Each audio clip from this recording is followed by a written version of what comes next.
Hello everyone. Let us continue the previous exercise, that is 1.2. So, but firstly we will discuss the question number 4 once again. देखिए question में क्या था, लिखा था right the pair of negative integer who difference is 0. 0 नहीं है, वहां पर आप 10 कर लीजिए. ओके, बुक में यहाँ 10 है, मैंने बाई मिस्टेक यहाँ 0 लिख दिया, तो यहाँ पे क्या हो जाएगा 10. तो दो इंटीजर जिनका, दो नेगेटिव इंटीजर जिनका डिफरेंस कितना आना चाहिए 10. तो एक अगर मैं -5 ले लेता हूँ, दूसरा अगर -15 ले लेता हूँ, देखते हैं क्या होता है. -5 एज इट इज, और ये माइनस माइनस क्या हो जाएगा प्लस, और यहाँ पे क्या क्या आ जाएगा +15. अब डिफरेंट साइन है तो क्या होता है माइनस, तो 15 - 5 हो जाएगा 10, और बिग नंबर के आगे का साइन कौन सा है प्लस, तो +10 इज द फाइनल आंसर. तो कौन सा आ जाएगा -5 और -15 is the final answer. So make it correct, यहाँ पे से करेक्ट कर लीजिएगा. इसके बाद 5th क्वेश्चन हो गया था हमारा, 6th भी हो गया था, आई थिंक 7th भी हो गया था. नाउ क्वेश्चन नंबर 8 देखते हैं. ठीक है, fill in the blanks and name the property use. हमें फिल करना है ब्लैंक्स को और उसको बताना है कौन सी प्रॉपर्टी यूज की है. दिखा है -6 + -8 इक्वल टू -8 प्लस ब्लैंक. देखिए दो नंबर्स का सम, इधर भी दो नंबर्स के सम के ही इक्वल होगा. जब यहाँ -6 + -8 है तो यहाँ -8 + -6 होगा. तो यहाँ पे देखिए -8 तो यहाँ लिखा हुआ ही है, तो क्या मिसिंग है -6, तो यहाँ क्या लिख देंगे -6. अब ये कौन सी प्रॉपर्टी होती है, a + b = b + a होती है कम्यूटेटिव प्रॉपर्टी. और ये यहाँ पे कौन सा केस है, एडिशन का केस है, तो हो जाएगा कम्यूटेटिव प्रॉपर्टी ओवर एडिशन. ऐसे सेकंड देखिए 24 + = 0. 24 में क्या ऐड कर दूं कि आंसर 0 आ जाए, तो एक तरीके से 24 में -24 ऐड करूंगा तभी तो 0 आएगा. यानी कि 24 में से एकदम से 24 सब्ट्रैक्ट करूंगा तभी हमारा आंसर क्या आ जाएगा 0. तो 24 + -24 = 0. अब ये कौन सी प्रॉपर्टी है, किसी नंबर में उसका ही एडिटिव इनवर्स अगर ऐड करते हैं तो क्या आता है 0 आता है. तो ये कौन सी प्रॉपर्टी हुई, एडिटिव इनवर्स, जिसमें साइन चेंज कर देते हैं ना. 24 का साइन चेंज क्या हो गया -24. तो यार नेक्स्ट क्वेश्चन है -60 + डैश = -60. -60 में क्या ऐड करें कि -60 ही आ जाए, तो आंसर हो जाएगा 0. कुछ भी ऐड नहीं करना पड़ेगा 0. तो ये कौन सी प्रॉपर्टी होती है, एडिटिव आइडेंटिटी. मैंने कहा था 0 इज एडिटिव आइडेंटिटी, या इसको हम बोलते हैं प्रॉपर्टी ऑफ 0 भी अगर बोलते हैं तो वो भी ठीक है, एडिटिव आइडेंटिटी भी ठीक है. Next D part, 50 + -50 = dash. यानी कि 50 में अगर -50 ऐड कर दें, यानी कि यहाँ पे जब साइन ओपन होगा, ब्रैकेट ओपन होगी, तो 50 - 50 हो जाएगा. तो 50 - 50 क्या होता है 0. तो ये कौन सी 50 - 50 0 होती है. अब ये देखिए कौन सी प्रॉपर्टी है, 50 में अगर उसका रेसिप्रोकल ऐड कर दे तो आंसर क्या हो जाता है, नॉट रेसिप्रोकल, एडिटिव इनवर्स है ना. साइन चेंज करा है यहाँ पे हमने, क्या करा है साइन चेंज. अगर 50 में उसका साइन चेंज करके ऐड कर देते हैं तो क्या आंसर आता है 0. ये भी हमारी कौन सी प्रॉपर्टी हुई, एडिटिव इनवर्स हुई. नेक्स्ट है 7 + -6 + 5. यहाँ भी 5 + 7. देखिए 5 और 7 तो इधर दोनों है, इधर भी दोनों है. यहाँ -6 एक्स्ट्रा है यहाँ, तो यहाँ क्या आ जाएगा -6. तो यहाँ पे क्या हुआ, सीरियल ऑर्डर चेंज हुआ. यहाँ पे देखिए -6 + 5 इधर लिखा हुआ है ब्रैकेट में, यहाँ पे क्या है 5 + 7. तो serial order a + b + c = a + b + c. तो तीन जब इंटीजर्स होते हैं तो कौन सी प्रॉपर्टी होती है, associative property over addition. Next in a same that is question number F part, -8 + +12 + -7 that is -8 + 7. देखिए -8 और -7 यहाँ दोनों तो है, बस क्या नंबर मिसिंग है, -12 मिसिंग है. तो क्या आ जाएगा 12 यहाँ पे फिलअप में आ जाएगा. तो यहाँ भी ABC तीन इंटीजर्स हैं, तो कौन सी प्रॉपर्टी है, एसोसिएटिव प्रॉपर्टी. कौन सी, एडिशन के केस में. देखिए नेक्स्ट है 9th one, the difference of the two integers is -5 if one of them is -15 find the other. देखिए दो इंटीजर्स का डिफरेंस कितना है, -5 है, और उसमें से एक इंटीजर कितना है एक इंटीजर है -15. तो दूसरा इंटीजर निकालना. मैंने मान लिया दूसरा इंटीजर क्या होगा, x होगा. लेट द अदर इंटीजर भी x. अब देखिए कैसे सॉल्व करते हैं. अब आप समझिए दो इंटीजर है, ये माना पहला इंटीजर है, अभी ब्लैंक कर लिया, ये सेकंड इंटीजर. उनका डिफरेंस कितना होगा -15. देखिए अगर मैं इसको रफली सॉल्व करके दिखाऊंगा, कैसे इक्वेशन बनाते हैं. दो इंटीजर्स है, उनका डिफरेंस कितना है -5. उनमें से एक कितना है -15, तो दूसरा कितना होगा, देखिए उनमें से एक है -15, दूसरा मैंने माना था x है ना. तो यहां बन गई इक्वेशन -15 - x = -5. ब्रैकेट ओपन करिए, -15 - x = -5. अब क्या करा, -15 एज इट इज रखा, और -5 इधर आके क्या हो गया, प्लस का हो गया, और -x इधर जाके क्या हो गया, प्लस का हो गया है ना. इधर -x इधर LHS से RHS में गया तो प्लस हुआ, यहाँ -5 RHS से LHS में आया तो भी प्लस हो गया. ये आपने पता है कौन सी प्रॉपर्टी होती है, कि अगर LHS की चीज RHS में आती है तो प्लस की माइनस हो जाती है, माइनस की प्लस हो जाती है. अब ये दोनों सॉल्व करेंगे, -15 + 5 क्या होगा -10. तो x की वैल्यू आ गई -10. सो अदर इंटीजर हमारा कितना आ गया -10.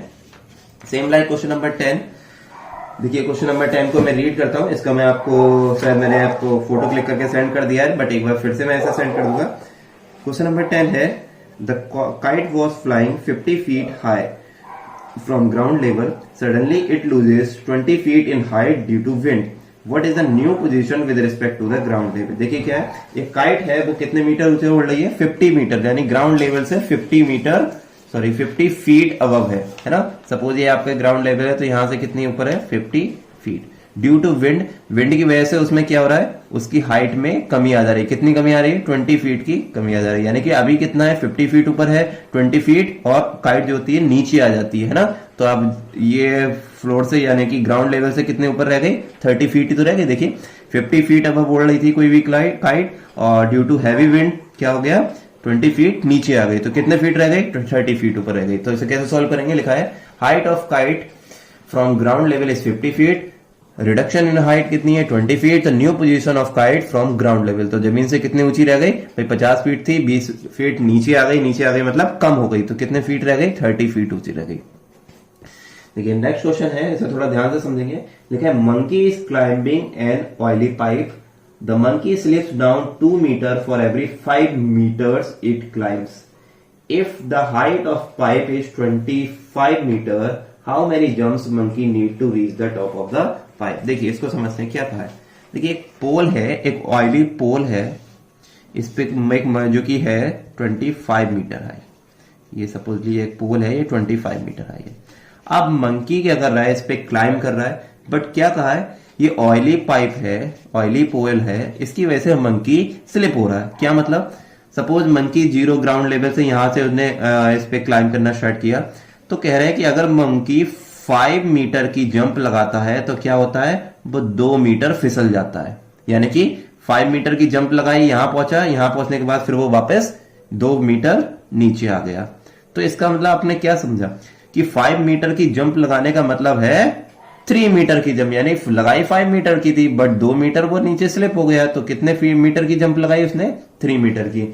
अगली बार वो फिर 5 मीटर की लगाएगा, फिर वो अब 5 मीटर लगाएगा, पहुंचना चाहिए उसे कहां, 8 पर ना पहुंच के 2 मीटर स्लिप हो गया, तो वो कितने पहुंचेगा, 6 पर, है ना।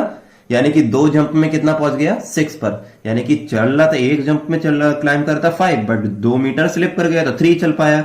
ऐसे ही 2 जंप में कितना चलना चाहिए था, 10, लेकिन वो 2 बार 2 मिनट स्लिप हो गया तो कितना चल पाया, क्लाइम कर पाया, 6। तो इससे हमें ये कंक्लूजन निकला कि एक जंप में कितने मीटर क्लाइम कर पा रहा है, 3 मीटर। तो मैंने लिखा है distance climbs in 1 jump that is 5 - 2 that is 3 metre. अब टोटल हाइट कितनी है, 25 मीटर। अब यहाँ पे आपको थोड़ा सा दिमाग लगाने की जरूरत है।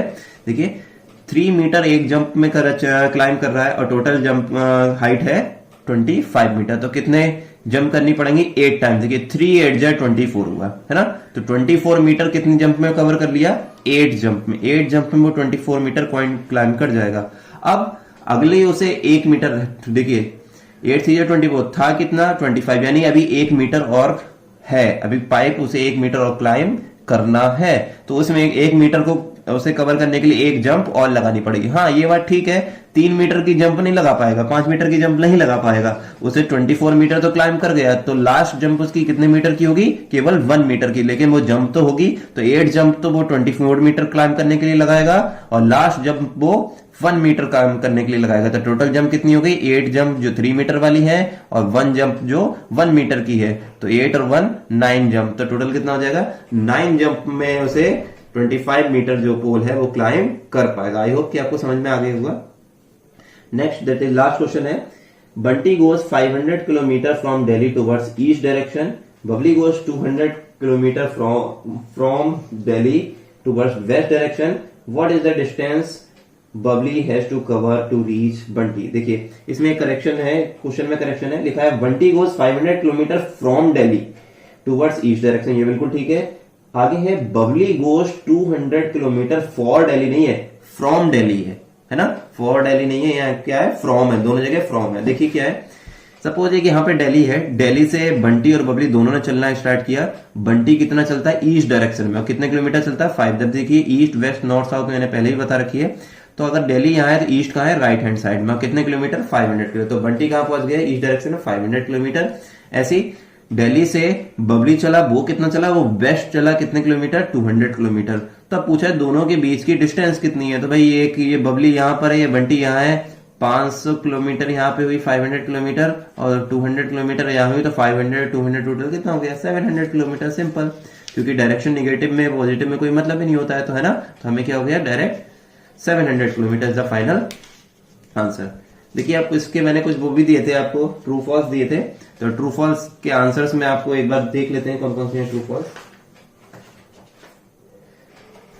लिखा है when an integer is odd, when an integer is added to another integer we always get a result as an integer. Yes, देखिए ये कौन सी प्रॉपर्टी है, ये कौन सी प्रॉपर्टी है, क्लोजर प्रॉपर्टी। जब इंटीजर को इंटीजर से ऐड करते हैं तो हमेशा आंसर क्या आता है, इंटीजर ही आते हैं, तो ट्रू है फर्स्ट वाला।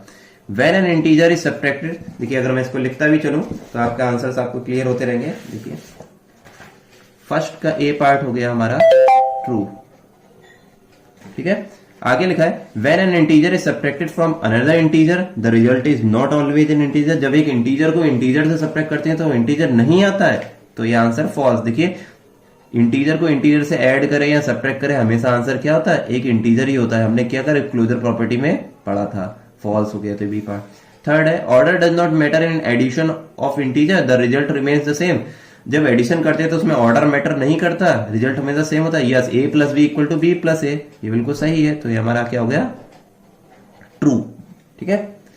ये हमारा क्या चल रहा है, एक्सरसाइज 1.2 है ना, इसका ट्रू फॉल्स। फोर्थ है order does not matter in subtraction of integer the result remains same. No, subtraction के केस में ऑर्डर मैटर करता है, रिजल्ट सेम नहीं रहता है, तो ये क्या हो गया, फॉल्स, क्योंकि कम्यूटेटिव प्रॉपर्टी सब्ट्रैक्शन केस में फॉलो नहीं होती। In addition of integer when group is change the result does not remain the same.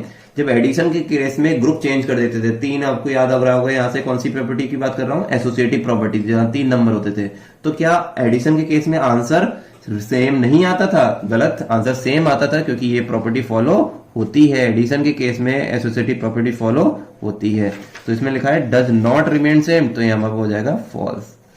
ऐसी एफ पार्ट है in subtraction of integer when group is changed the result does not remain the same, ये बिल्कुल true है। Subtraction के case में अगर हम grouping को चेंज कर देते थे तो रिजल्ट सेम नहीं आता था, क्योंकि एसोसिएटिव प्रॉपर्टी सब्ट्रैक्शन केस में फॉलो नहीं होती, तो ये हमारा आंसर ट्रू गया। तो इसी के साथ हमारी एक्सरसाइज कंप्लीट होती है। इसके बाद नेक्स्ट कल देखते हैं। So thank you so much and keep revising.